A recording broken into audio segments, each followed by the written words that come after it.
আমার মালিকের মৃত্যু নাই, আমার মালিক জন্ম দেয় না, আমার মালিক জন্ম নেয় না।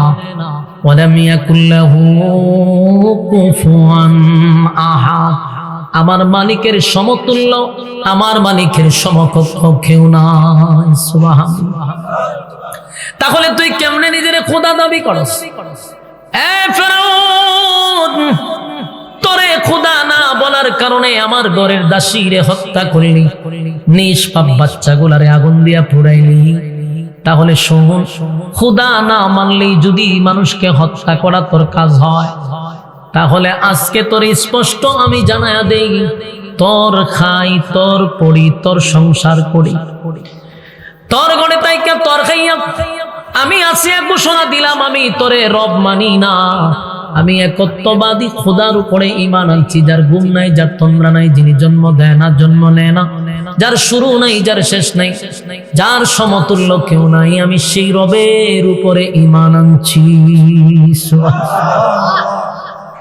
চিন্তা করা যায়, ফেরাউনের সামনে দাঁড়াইয়া ফেরাউনের ঘর সংসার কইরা আসিয়া তার জাগাত থেকে স্পষ্ট করছে যে আমি কারো কাছে আমি ঈমান আনছি এক আল্লাহর উপরে, তোরে খোদা মানি। ফেরাউন হয়ে আসিয়া গো, এর পরিণাম কত ভয়ঙ্কর হবে তুমি কি জানো? এর পরিণামটা কত ভয়ঙ্কর হবে, কত ভয়ঙ্কর হবে। আরে আসিয়া,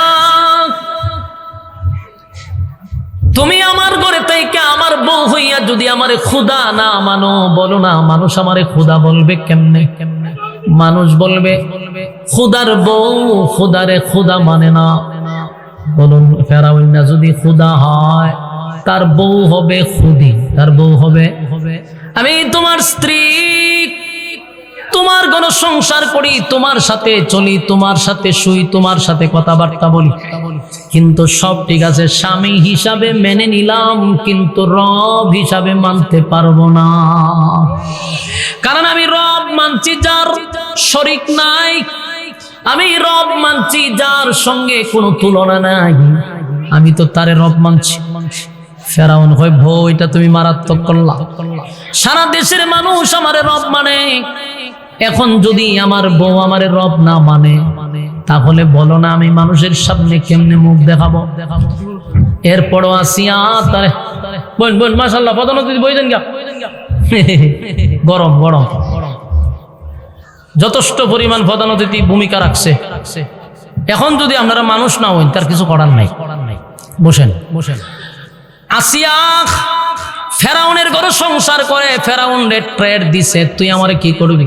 শাস্তি দিবি, কারণ তুই তো জালেম। জালেমের কাজ কি? জুলুম করা। জালেমের কাজ কি? তুই আমাকে জুলুম করবি, এর বাহিরে কিছুই করা সম্ভব না। ফেরাউন কয়, বউ যদি মানুষ শুনে আমার বউ আমারে খোদা মানে না, তাহলে আমার খোদায় গিরি যাবে। ফেরাউন হামানের সঙ্গে বুদ্ধি করছে, হামান আমার বউ আমারে খোদা মানে না, আমার বউ আমারে খোদা মানে না। ও ফেরাউন, এখন কি করবা? তোমার বউ যে খোদা মানে না, তাড়াতাড়ি আসিয়ারে শাস্তি দাও, আসিয়ারে গ্রেফতার করো। ফেরাউন নিজের বউরও ছাড়ে নাই, গ্রেফতার করে জনসম্মুখে মানুষের সামনে আসিয়ারে নির্যাতন করা শুরু করছে। জীবন্ত মহিলাটাকে হাতে পায়ে পেরাক মারছে রে। একটা জীবন্ত মানুষকে যদি হাতে এবং পায়ে কাটের সঙ্গে পেরাক মাইরা দেয়, পেরাক মারার পরই শেষ না। এই জালেম এতগুলা মানুষের সামনে জান্নাতি একটা মহিলা আসিয়াকে উলঙ্গ করে দিছে, উলঙ্গ করে দিছে। নাউজুবিল্লাহ। আসিয়া একটা চিৎকার দিয়া বলে, মালিক, ঈমানের জন্য আমাকে ফেরাউন মানুষের সামনে উলঙ্গ করে দিছে গো মালিক, বরদাস্ত করতে পারতেছি না। আমার মৃত্যু পর্যন্ত আপনি ঈমানের উপরে অটল রাখেন, আমার এই ঈমানের উপরে আপনি অটল রাখেন। আসিয়াকে পেরাক মেরে মানুষের সামনে উলঙ্গ করে দিল, এমনকি চামড়াগুলি টেনে টেনে উঠানো হচ্ছিল। জীবন্ত মানুষের শরীর থেকে যদি চামড়া উঠায়া দেয়, বলেন না সেই নির্যাতন কি সহ্য করা যায়? সেই নির্যাতন সহ্য করা যায় না। আসিয়া আসমানের দিকে তাকায়া বলে, মালিক, আপনার পাশে আমার একটা ঘর বানায়া দেন, আপনার পাশে আমার নিয়ে যান। আসিয়ার সেই ডাক আমার আল্লাহ কবুল করছে। ফেরাউন পাথর লইয়া আসছে রে আসিয়ারে মারার জন্য। আইসা দেখে আসি আসমানের দিকে তাকাইয়া মুস্কি মুস্কি হাসতেছে। আসেনি সুবহানাল্লাহ। এটা কোন সময় হন আপনারা কোন সময় হন ঠেড়া মারার সময় কিতা কইতাম কোনছেন হন যে খানো খোয়া নি কেন খইলি ভাই আমি কেড়ে গুতা দিতে হয়। আচ্ছা আপনার শরীর তে যদি সামরাটি টাইনা টাইনা তুলি আমি ফের একটা মাইরা দিয়ে আপনার মুখে হাসি আইব, তুই আশ্চর্য কথা না। এত বড় শাস্তির মধ্যে উনি মুস্কি হাসি দিল কেন? ফেরা ওই না মাথা দাঁত দেখো সর্বনাশ। হেরে আসিয়া এরকম পরিস্থিতির মধ্যে কারো মুখ দিয়ে তো মুস্কি হাসি আসতে পারে না। মৃত্যুর দ্বার প্রান্তে দাঁড়াইয়া হাসি দিলি কেন? আসিয়া কয় আমি যা দেখি তুই তা দেখোস না, তুই জালেম। আমি আমার চোখ দিয়া দেখতেছি আল্লাহ আমাকে আমার জান্নাতের বালাখানা আমার চোখের সামনে তুলে ধরছে। এরে ফেরাউন, আমার রব আমাকে জান্নাতের বালাখানা আমার চোখের সামনে তুলে ধরছে। এই পৃথিবীতে তাকার কোনো আফসোস আমার নাই, লোভ লালসা নাই, আমি জান্নাতে যেতে চাই। ফেরাউন বড় একটা পাথর লইয়া আসিয়ার মাথার মধ্যে ছেড়ে দিছে। আসিয়া শাহাদাত বরণ করছে, কিন্তু ঈমান দেয় নাই। সুবহানাল্লাহ। আমিনু কামা আমানান নাসের ব্যাখ্যা, ফেরাউনের বউ আসিয়াও হতে পারে, যদিও মহিলা, কিন্তু ঈমানের পরীক্ষা কি করছে? ফাঁস করছে। আমিনু কামা আমানান নাসের ব্যাখ্যা, সাহাবায়ে কেরাম তারা ঈমানের পরীক্ষা দিছে, শুধু পরীক্ষা না, এরা ফাঁস করছে।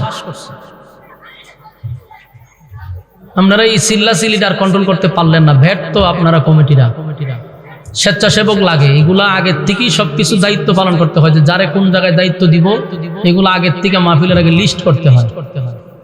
এই চিল্লাচিল্লির মধ্যে কথার মধ্যে এলোমেলো হয়, কথা গুছালো হয় না, মনোযোগ নষ্ট হয়।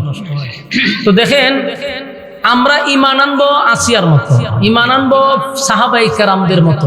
কেন? তারা আমাদের অনুসরণ কেন করবো? তারা তো ফাঁস করছে। আল্লাহ তো আমরার মতো ঈমান আনার কথা বলে নাই, কারণ আমরা যে ঈমান দুর্বল আল্লাহ জানেনি। কথা হয় না? না একটু সন্দেহ আছে আপনারা? আমরার ঈমান এতটা দুর্বল যে বালা করে যদি কেউ একটা রং চা খাওয়ায় তা আমরা ঈমান বিক্রি করে দিই। নির্বাচন আছে না, এক যে নেতা চা খাওয়াই নেতারই হয় আপনার সাথেই আছে, নেতা বাইরে উঠেল দিয়ে গেছে, আরেক নেতা ঢুকছে আপনার লগেই আছে। এইভাবে নেতারে ওয়াদা দেয়, বুট দেয়, আর কেন ঈমান থাকবো নি? তাহলে আমাদের ঈমান দুর্বল। এই জন্য আল্লাহ বলেন আমিনু কামা আমানান নাস, ঈমান আনো ওই মানুষদের মতো যারা ঈমানের পরীক্ষায় উত্তীর্ণ হয়েছে, ঈমানের পরীক্ষায় যারা ফাঁস করছে, তোমরা তাদের মতো ঈমান আনো। ঈমানের পরীক্ষায় যারা ফাঁস করলো, যুবক ভাইরা, ঈমানের পরীক্ষা আসিয়া দিল, ঈমানের পরীক্ষা আব্দুল্লাহ বিন তামের দিল, ঈমানের পরীক্ষা নবীর অসংখ্য সাহাবায়ে কেরামরা দিল। প্রত্যেকে ঈমানের পরীক্ষায় ফার্স্ট ডিভিশনে পাস করছে। এই জন্য আল্লাহ বলেন ঈমান দাবির বেলায় নয়, ঈমান হলো কাজের বেলা। ঈমান কাজে কর্মে দেখায়া দিতে হবে। প্রত্যেকটা মানুষের জন্য পরীক্ষা হবে, ঈমানদারের জন্য ঈমানের পরীক্ষা হয়। ঈমানের পরীক্ষা সবার আসবে।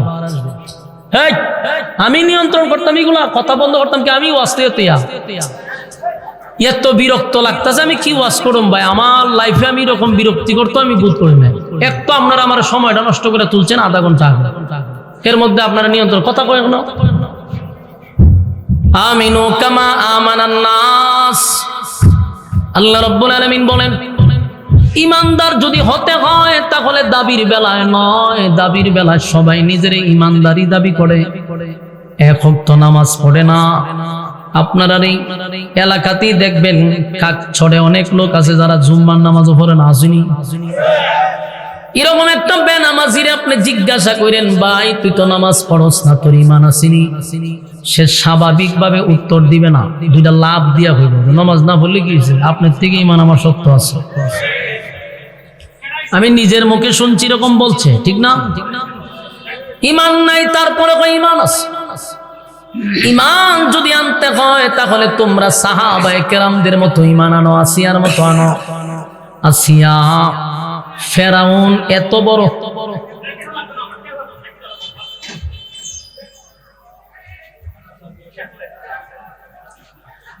ফেরাউন ছিল সবচেয়ে বড় জালেম। জালেমের গড় সংসার করে, জালেমের গড় তাইকা জালেমের গড় সংসার কইরা সেই আসিয়া কিন্তু ঈমানের পরীক্ষায় ফার্স্ট ডিভিশনে পাস করছে। সুবহানাল্লাহ। ফেরাউন পৃথিবীর ইতিহাসে সবচেয়ে বড় জালেম।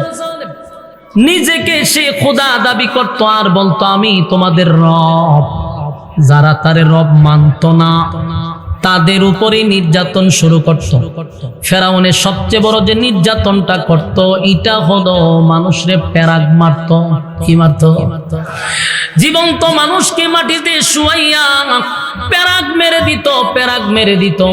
হায় রে, তারে রব মানলেই শাস্তি, রব না মানলেই শাস্তি শুরু হইত। এত নির্যাতন, নির্যাতনের স্টিমুলার চাপায়া দিত। একবার ফেরাউন তার নিজের ঘরের দাসীরে হত্যা করছে। দাসীর 4টা বাচ্চা ছিল, বাচ্চাগুলিরেও সে হত্যা করছে। অপরাধ একটাই, কাজের মহিলা ফেরাউনকে খোদা মানে না, একত্ববাদী খোদার উপরে ঈমান আনছে। কার উপরে? এক আল্লাহর উপরে ঈমান আনছে। সেই অপরাধের কারণে তার বাচ্চাগুলিরেও আগুন দিয়া ফেরাউন জ্বালায়া দিছে, মহিলাটারেও আগুন দিয়া জ্বালাইছে। কত বড় জালেম! এই কথাগুলি আসিয়ার কাছে ফেরাউন আইসা বুক ফুলায়া বলতেছিল, আসিয়া রে, আজকে আমাদের ঘরের দাসীকে আমি হত্যা করছি, তার বাচ্চাগুলারেও আগুন দিয়া জ্বালায়া দিস। আসিয়া জান্নাতি মহিলা। আসিয়া ডাক দিয়া কয়, ফেরাউন কোন অপরাধে তুই আমার ঘরের কাজের মহিলারে হত্যা করলি? কয়, আসিয়া তুমি জানো না সারা দেশের মানুষ আমারে রব বলে ডাকে গো, কিন্তু আমার খায়, আমার বেতন নেয়, আমার ঘরে তাইকে আমারে খোদা মানে না, এই জন্য তারে হত্যা করছি। আসিয়া ফেরাউনের সামনে দাঁড়ায়া কয়, ফেরাউন তুই কোন অ্যাঙ্গেলে নিজেরে খোদা দাবি করস? খোদা হওয়ার কোনো যোগ্যতা তোর মধ্যে নাই, কারণ যিনি রব তিনি চিরঞ্জীব, তার মৃত্যু নাই, তার জন্ম নাই। বলুন, আল্লাহর কি শুরু আছে? আল্লাহর কি শেষ আছে? আল্লাহর শুরু নাই, আল্লাহর শেষ নাই। তাহলে শুনো, আল্লাহর শুরুও নাই, আল্লাহর শেষও নাই। ফেরাউন তোর শুরু আছে, তোর শেষ আছে। আরে ফেরাউন, যিনি রব হবেন তা কোনদিন ঘুমায় না, আল্লাহর কোনো ঘুম নাই, তন্দ্রা নাই, আসেনি। আল্লাহর ঘুম আছে, খাওয়ান আছে। লা তাখুযুহু সিনাতুন ওয়ালা নাওম, লা তাখুযুহু সিনাতুন ওয়ালা নাওম। আমি আল্লাহর ঘুম নাই, আমি আল্লাহর তন্দ্রা নাই। তাহলে আল্লাহর তো ঘুমও নাই, তন্দ্রাও নাই। ফেরাউন জনমের মতো ঘুমায়, জনমের মতো ফেরাউন খায়। ফেরাউনের খাওয়ানো ঠিক আছে, ফেরাউনের ঘুমও ঠিক আছে রে। এবার আসিয়া বলে, ফেরাউন যিনি রব তিনি জন্ম দেয় না, জন্ম নেয় না। লাম ইয়ালিদ ওয়া লাম ইউলাদ। বলুন, আল্লাহ কি জন্ম দেয়? লাম ইয়ালিদ ওয়া লাম ইউলাদ। আল্লাহ কয় আমি জন্ম দেই না, আমি জন্ম নেই না, আমার জন্ম দেও না, আমি জন্ম নেও না। ওয়ালাম ইয়াকুল লাহু কুফুয়ান আহাদ। আল্লাহর সমতুল্য সমকক্ষ কেউ নাই। আসিয়া ডাক দিয়া কয়, ফেরাউন আমার মালিকের জন্ম নাই রে, আমার মালিকের মৃত্যু নাই, আমার মালিক জন্ম দেয় না, আমার মালিক জন্ম নেয় না। ওয়ালাম ইয়াকুল লাহু কুফুয়ান আহাদ। আমার মালিকের সমতুল্য, আমার মালিকের সমকক্ষ কেউ নাই। সুবহানাল্লাহ। তাহলে তুই কেমনে নিজের খোদা দাবি করস? এ ফেরাউন, তোরে খোদা না বলার কারণে আমার ঘরের দাসীরে হত্যা করলি, নিষ্পাপ বাচ্চাগুলারে আগুন দিয়া পুড়াইলি। তাহলে শোন, খোদা না মানলেই যদি মানুষকে হত্যা করা তোর কাজ হয়, তাহলে আজকে তোর স্পষ্ট আমি জানায়া দেই, তোর খাই, তোর পড়ি, তোর সংসার করি, তোর গড়ে তাইকা তোর খাইয়া আমি আসিয়া ঘোষণা দিলাম আমি তোরে রব মানি না, আমি একত্ববাদী খোদার উপরে ঈমান আনছি, যার ঘুম নাই, যার তন্দ্রা নাই, যিনি জন্ম দেয় না, জন্ম নেয় না, যার শুরু নাই, যার শেষ নাই, যার সমতুল্য কেউ নাই, আমি সেই রবের উপরে ঈমান আনছি। চিন্তা করা যায়, ফেরাউনের সামনে দাঁড়াইয়া ফেরাউনের ঘর সংসার কইরা আসিয়া তার জাগাত থেকে স্পষ্ট করছে যে আমি কারো কাছে আমি ঈমান আনছি এক আল্লাহর উপরে, তোরে খোদা মানি। ফেরাউন হয় আসিয়া গো, এর পরিণাম কত ভয়ঙ্কর হবে তুমি কি জানো?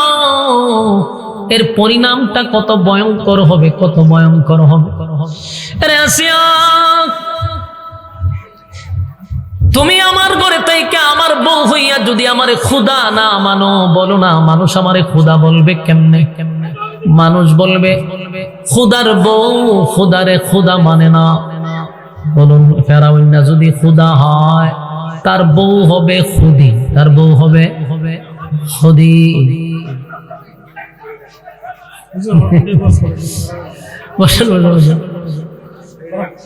আমার খুব সেচ্ছে, ঠিক আছে তো? আপনার প্রধান অতিথি সাহেব হইলে ইয়ং, শক্ত ভূমিকা রাখতেছে। সভাপতি সাহেবের আপনার প্রধান অতিথি সাহেবের ধন্যবাদ দেওয়া দরকার। ইয়ং মানুষ তো জজবাওয়ালা, ঠিক আছে। প্রধান অতিথি সাহেব আপনারে ধন্যবাদ, আপনি যতটুক পারছেন এইটিতে দুইটা লুই আইছেন। ইডি বইব কেমনে কই না, এখানে তো দোকান ফাট দিছিনি, দোকানও যায় মাইয়া ফান, কেটা যায় তো মাইয়া ফান যেখানো এটির আপনি বয়ে রাখতে পারবে, এটা তো গুড় করে। মূল ঘটনা তুই কেন দোকানও যায় মাইয়া ফান্ডি আর ফুলা ফান্ডি, আর এই দোকান ছাড়ে না, এখন পরের ঘুরাই ওই যেখানে ঘুরতেছে। এ 2 টাকা কিছু খায়ও না, 5 টাকা পকেটও নাই, হুদুদি ঘুরে আর খালি ঘুরে আর টিজিং করে। সিংলা লাগবো, সিংলা খাসা সিংলা রায়পুর আয়াসের আছে ট্রেড দিতাছি আমি যাই তোর বাড়ি আল্লাহ বাস একবার রায়পুর আমার ডর পড়ে আজকা ঠেডা মেডা লে বেরিয়ে যাবেন গা। যাক ওই আমরা প্রধান অতিথি সাহেব খুব ভূমিকা রাখছে এবং ফুলাফান গুলা সব করে দৌড়াইছে, একটা লাডি লইয়া সেটা সিংলা দিয়া বাইরে থিব, মাইয়া ফান্ডিরে বাইর দৌড়ান হেডের একটা সিংলা লিয়া বাইরে থিব। মাহফিলের সময় মাইয়া ফান্ডি এখান থেকে ঘুরায় আর ফুলা ফান্ডি একটা থাকে না, সব ঠিকান থেকে ঘুরে। যাক মাশাআল্লাহ আইছে, এখন চুপ করে বইতেন লইরিন না নাইলে প্রধান অতিথির মেজাজ গরম বাইরে মেরে লিব, আপনারা চুপ করে বসে থাকেন। এখানে যে কথা চলতেছে আপনারা কি খারাপ লাগতেছে নি? আলোচ্য বিষয় কি? ঈমান। বলুন আলোচ্য বিষয় কি? শুধু ঈমানের উপরে আলোচনা হইব, মনোযোগ দিয়ে শুনেন। সময় খুব কম তো আমি লম্বা সময় যে আলোচনাটা করতাম এটার শর্টকাটে আনতেছি, মনোযোগ দিয়ে শুনেন। দেখেন ফেরাউন ছিল সবচেয়ে বড় জালেম, সবচেয়ে বড়। সে কত বড় জালেম চিন্তা করেন। মুসা নবী দুনিয়াতে না আসার জন্য সে 90,000 শিশুরে মেরে লিছে। কত হাজার? 90,000 নবজাতক শিশুরে মারছে, যেগুলো খালি জন্ম নিছে শুধু তার গদি টিকায় রাখার জন্য। যখন তারে গণকরা বলছে যে আপনার গদি চলে যাবে যদি ওই লোক জন্মগ্রহণ করে, যে গদি টিকায় রাখার লেগে হ্যাঁ যত সন্তান জন্ম নেয় সবগুলো মেরে লায়। আল্লাহ কয় রাখে আল্লাহ, আমি যদি রাখতে চাই তুই মারবি কেমন? তুই 90,000 শিশু মারছ, আমি সেই শিশুরে যেই শিশুর জন্য 90,000 মারছ এই শিশুরে তোর গরো খাওয়ামো, তোর টেকায় ফরামো, তোর গরো থাকবো, তোর সামনে বড় হইব, এরপরে তোর সাইজ করবো। মুসা নবীরে ফেরাউনি লালন পালন করছে, ফেরাউনের গরুই বড় হইছে খাইয়া, রাজা বাদশার মতো চলছে, রাজার ছেলের মতো। এই ফেরাউন দেশ শেষে ধ্বংস করছে মুসার মাধ্যমে। রাখে আল্লাহ। আমার যুবক ভাইরা, আসিয়া তার স্পষ্ট বক্তব্য দিয়া দিছে, আমি তোমার স্ত্রী, তোমার ঘর সংসার করি, তোমার সাথে চলি, তোমার সাথে শুই, তোমার সাথে কথাবার্তা বলি, কিন্তু সব ঠিক আছে, স্বামী হিসাবে মেনে নিলাম, কিন্তু রব হিসাবে মানতে পারবো না। কারণ আমি রব মানছি যার শরীক নাই, আমি রব মানছি যার সঙ্গে কোনো তুলনা নাই, আমি তো তারে রব মানছি। ফেরাউন কয় বউ এটা তুমি মারাত্মক করলা, সারা দেশের মানুষ আমারে রব মানে, এখন যদি আমার বউ আমারে রব না মানে তাহলে বলো না আমি মানুষের সামনে কেমনে মুখ দেখাবো। এরপরও আসিয়া তারে বোন বোন মাশাআল্লাহ পদোন্নতি বইছেন গা গরম গরম যথেষ্ট পরিমাণ পদোন্নতি ভূমিকা রাখছে। এখন যদি আপনারা মানুষ না হইন তার কিছু করার নাই, বসেন বসেন। আসিয়া ফেরাউনের ঘরে সংসার করে, ফেরাউন রে ট্রেড দিছে তুই আমারে কি করবি, শাস্তি দিবি, কারণ তুই তো জালেম, জালেমের কাজ কি জুলুম করা, জালেমের কাজ কি তুই আমাকে জুলুম করবি, এর বাহিরে কিছুই করা সম্ভব না। ফেরাউন কয় বউ যদি মানুষ শুনে আমার বউ আমারে খোদা মানে না তাহলে আমার খোদায় গিরি যাবে। ফেরাউন হামানের সঙ্গে বুদ্ধি করছে, হামান আমার বউ আমারে খোদা মানে না, আমার বউ আমারে খোদা মানে না। ও ফেরাউন এখন কি করবা, তোমার বউ যে খোদা মানে না, তাড়াতাড়ি আসিয়ারে শাস্তি দাও, আসিয়ারে গ্রেফতার করো। ফেরাউন নিজের বউরও ছাড়ে নাই, গ্রেফতার করে জনসম্মুখে মানুষের সামনে আসিয়ারে নির্যাতন করা শুরু করছে। জীবন্ত মহিলাটাকে হাতে পায়ে পেরাক মারছে রে। একটা জীবন্ত মানুষকে যদি হাতে এবং পায়ে কাটের সঙ্গে পেরাক মাইরা দেয়, পেরাক মারার পরই শেষ না। এই জালেম এতগুলা মানুষের সামনে জান্নাতি একটা মহিলা আসিয়াকে উলঙ্গ করে দিছে, উলঙ্গ করে দিছে নাউজুবিল্লাহ। আসিয়া একটা চিৎকার দিয়া বলে মালিক ঈমানের জন্য আমাকে ফেরাউন মানুষের সামনে উলঙ্গ করে দিছে গো মালিক, বরদাস্ত করতে পারতেছি না। আমার মৃত্যু পর্যন্ত আপনি ঈমানের উপরে অটল রাখেন, আমার এই ঈমানের উপরে আপনি অটল রাখেন।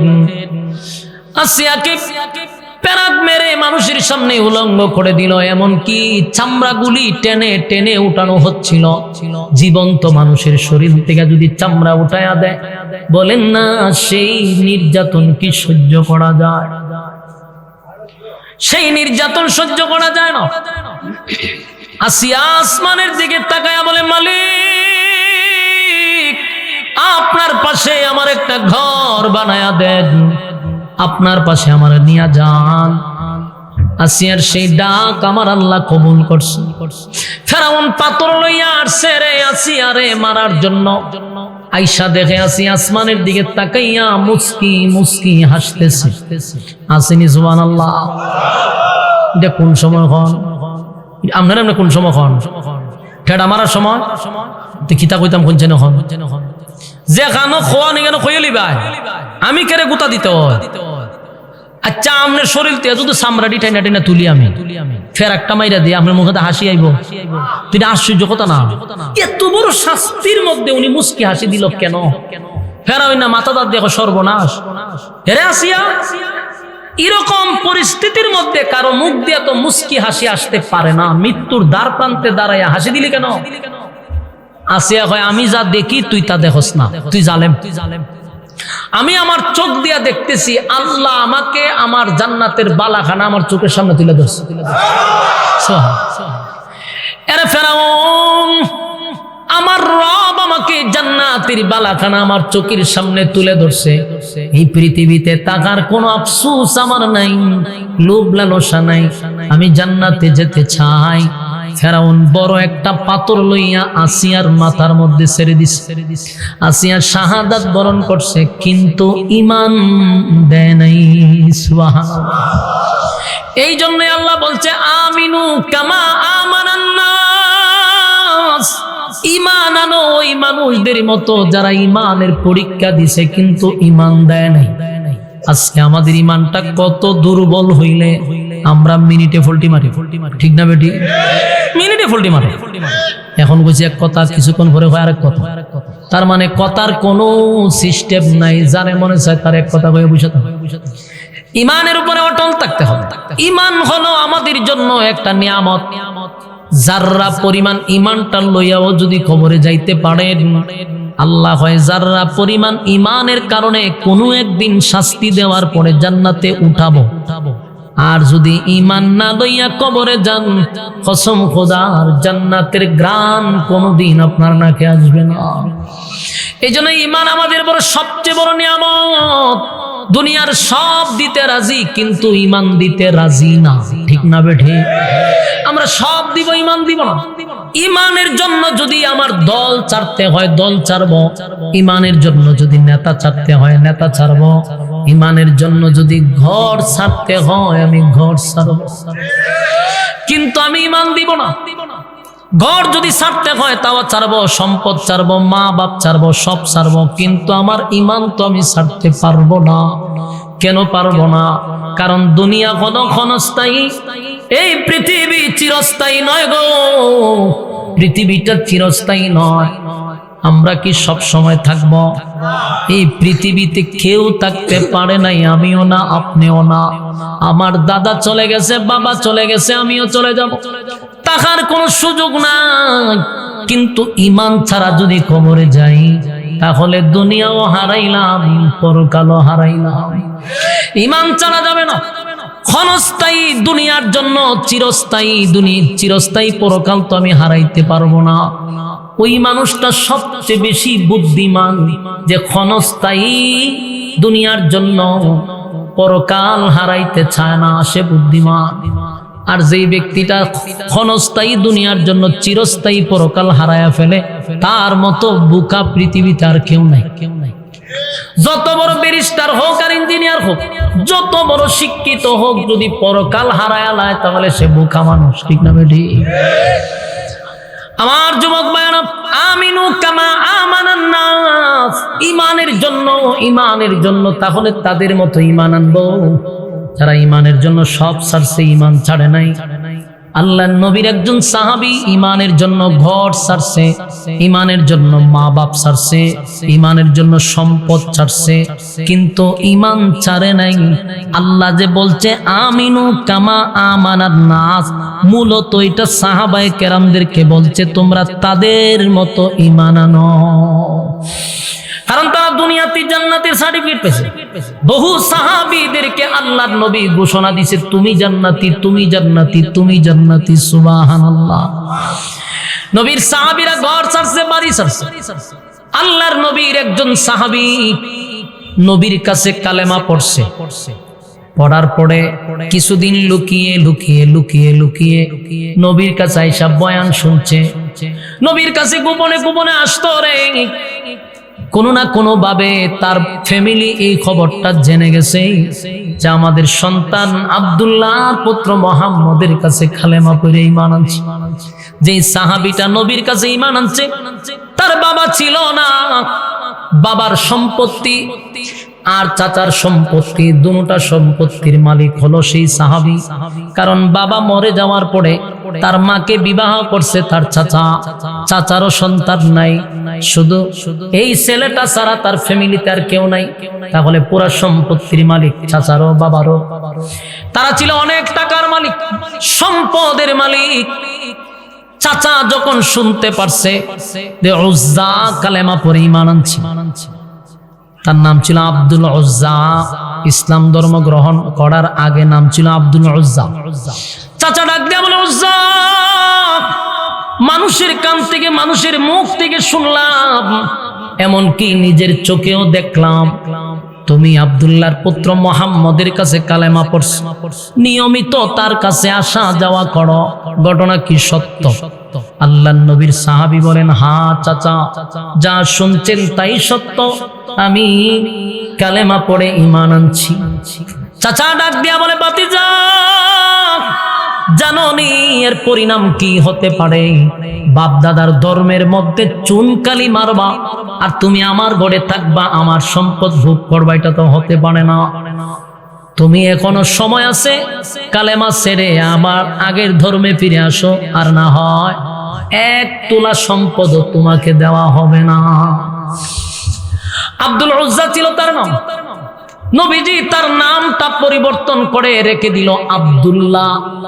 নবীর নাম পছন্দ করে রাখছে কি? আব্দুল্লাহ। সেই আব্দুল্লাহ বলে, চাচা, আমি যে কালেমা পড়ছি, যেই রবের উপরে ঈমান আনছি, আমি সেই রবের উপরে ঈমান আনার পরে ঈমানের স্বার্থে, দ্বীনের স্বার্থে যদি আমাকে আপনার সম্পদ ছাড়তে হয় অসুবিধা নাই, যদি আপনাদেরকে ছাড়তে হয় কোনো অসুবিধা নাই, আমার মাকে ছেড়ে দিতে হয় অসুবিধা নাই, এমনকি তামাম পৃথিবীটাও যদি ছেড়ে দিতে হয় আমি ছেড়ে দিব, কিন্তু একটা মুহূর্তের জন্য আল্লাহর নবীর দরবার আমি ছাড়তে পারবো না। চাচা তারে সারা রাত ঘরের ভিতরে বাইদা রাখছে, ঘরের ভিতরে বেঁধে তারে সারা রাত নির্যাতন করছে, সারা রাত এত মার মারছে।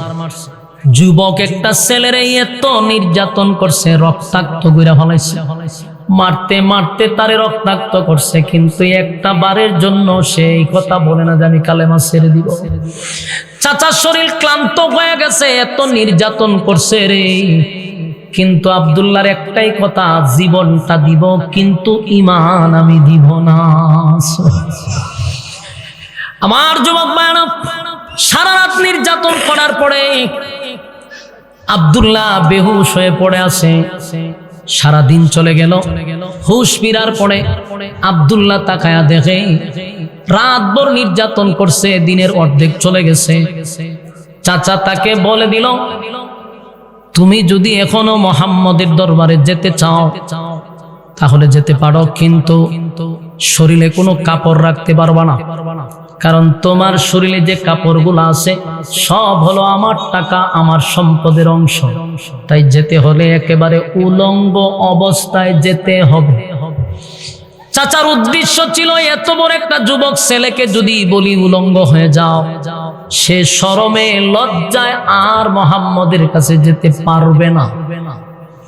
কিন্তু তারা তো ঈমান আনছে, আল্লাহ বলছে আমিনু কামা আমানান নাস, তাদের মতো ঈমান আনো যারা ঈমানের পরীক্ষা দিছে। আমার যুবক ভাইরা, আব্দুল্লাহ তাকায়া দেখে এই সুযোগ, আমাকে উলঙ্গ হয়ে যেতে হবে, তারপরও নবীর দরবার আমি ছাড়ব না। সুবহানাল্লাহ। চাচা তারে রাতভর নির্যাতন করছে, দিনের বেলায় সে যখন তাকে উলঙ্গ করে দিল, উলঙ্গ শরীর নিয়ে ঘরের ভিতরে বসা, কোথাও যায় না। যেই মাত্র সন্ধ্যা হয়ে গেছে, মার কাছে গিয়া বলে, মাগো আমার চাচা সারাটা রাত আমার নির্যাতন করছে গো মা, আমার শরীরটাকে রক্তাক্ত করে দিছে, আমি হাঁটতে পারি না, চলতে পারি না, কিন্তু আমার শরীর থেকেও আমার চাচা কেমনে গো কাপড়গুলা সরায়া দিল। ও মা, আমি যুবক একটা সন্তান, এই মুহূর্তে আমি কিভাবে উলঙ্গ শরীরটা লই আল্লাহর নবীর সামনে গিয়া দাঁড়ায়? মা একটা কাপড়ের টুকরা দেন, কোন রকম আমার লজ্জাস্থানটা দেখে আমি আল্লাহর নবীর সামনে একটু দাঁড়াইতে চাই। মাও কাপড় দিতে রাজি না। হয় বাবা রে, তুই আমাদের একমাত্র সন্তান, কালেমা ছেড়ে আগের জায়গায় ফিরায়, অঠাল সম্পত্তির মালিক তুই। ওই সন্তান ডাক দিয়ে বলে, মা গো সারা রাত আমাকে নির্যাতন করা হয়েছে, রক্তাক্ত করা হয়েছে, মা আমাকে যদি তোমরা মেরেও ফেলো, কিন্তু আমি আমার রবের উপরে ঈমান আনছি, ছাড়ব না। আর আমাকে উলঙ্গ করে দিছে, একটা কাপড়ের টুকরা দিলে আমি লজ্জাস্থানটা ডেকে আল্লাহর নবীর সামনে গিয়া দাঁড়াবো। নবীর সুন্দর চেহারাটা যদি একবার আমি দেখতে পারি, আমার মনে আর কোনো দুঃখ থাকবে না। আব্দুল্লাহ মার কাছ থেকে ছোট্ট একটা কাপড়ের টুকরা দিছে, যে কাপড়টা লজ্জাস্থানও ভালো করে ঢাকা যায় না, কোন রকম লজ্জাস্থানটা ঢাইকা রাত্রের বেলা রওনা দিছে, লম্বা পথ নবীর উদ্দেশ্যে রওনা দিল। গভীর রাত হয়ে গেছে, নবীজি যেই হুজরা শরীফে শুইতেন, মসজিদে নববীর সাথেই নবীর হুজরা শরীফ ছিল, দরজাটার সামনে অপেক্ষায় ছিল কখন নবীর দরজার থেকে বাহির হবে, নবীর সঙ্গে সাক্ষাৎ করবে।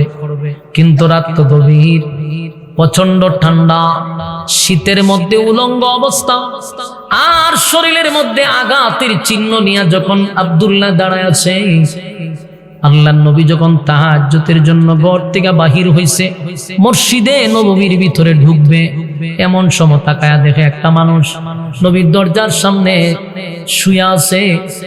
উলঙ্গ অর্ধ উলঙ্গ একটা মানুষ নবীর দরজার সামনে শুয়ে আছে। আল্লাহর নবী ডাক দিয়ে বলে, কে গো?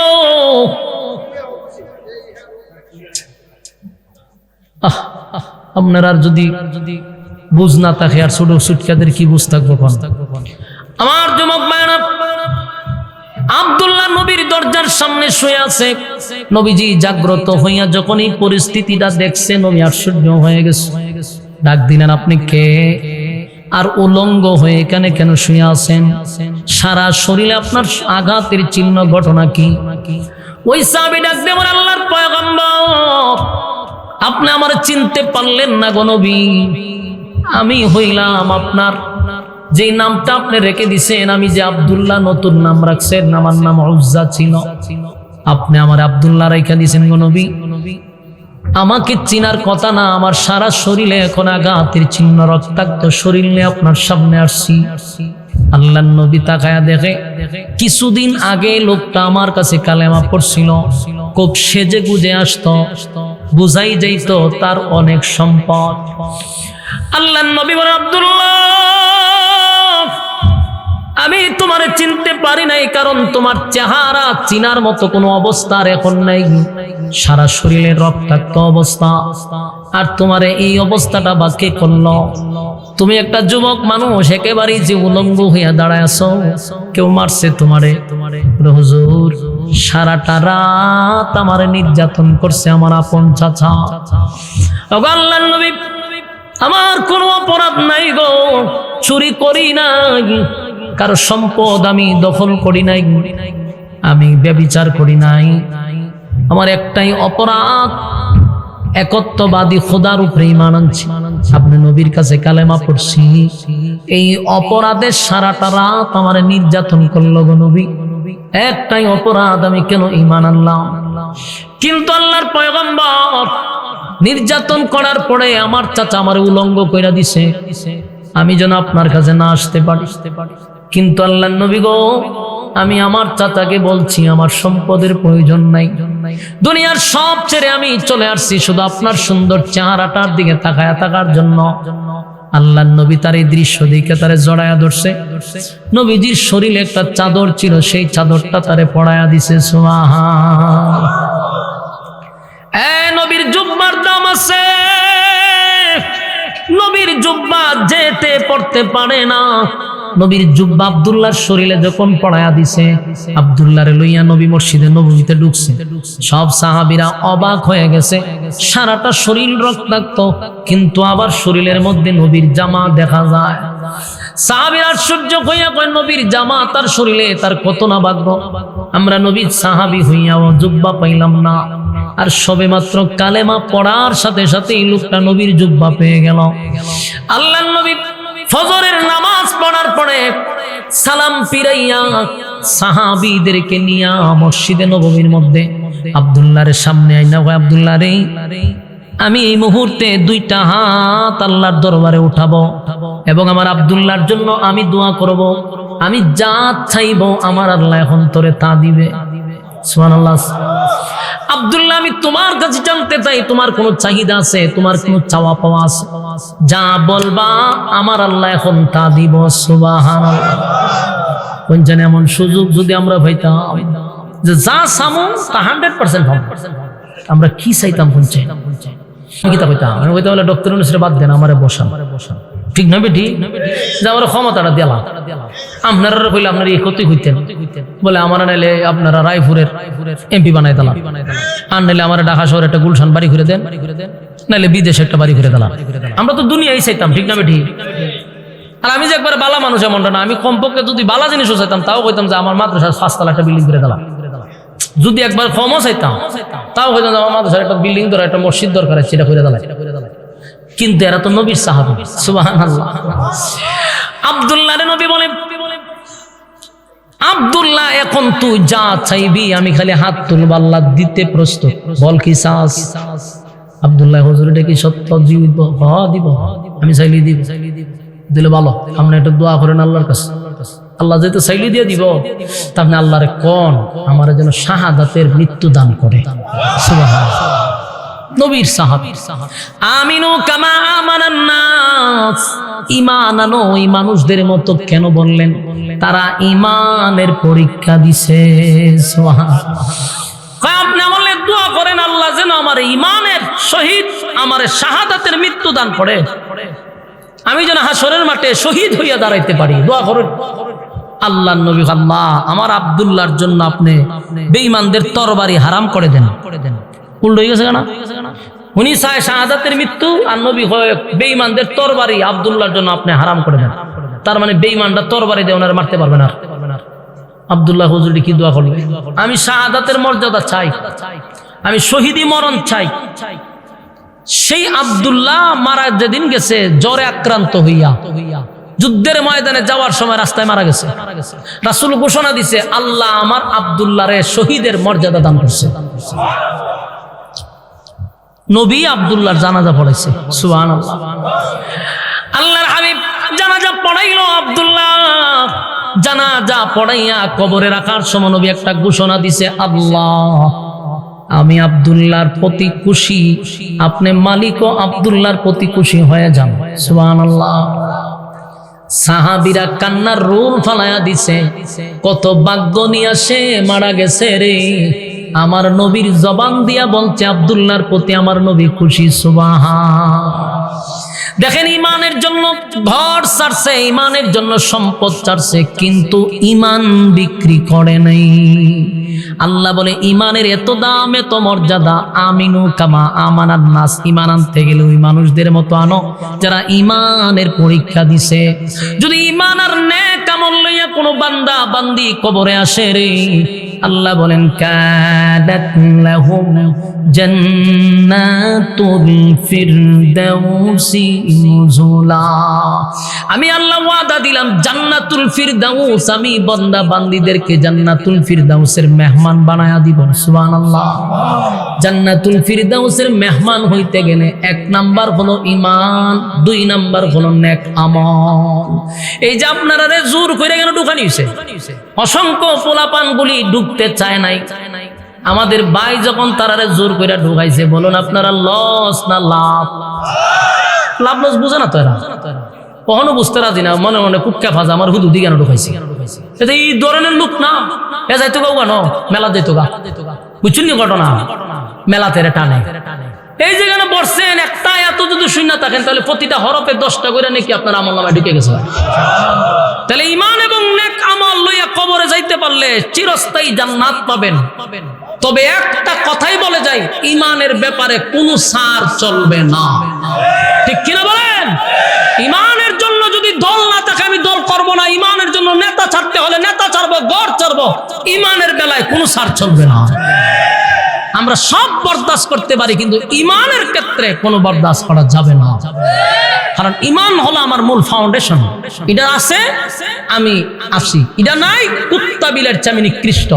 ঈমান আছে ফেরেশতাদের চেয়ে দামি। সুবহানাল্লাহ। কারা কারা ঈমান এবং নেক আমল লইয়া কবরে যাইতেছেন হাত তুলেন।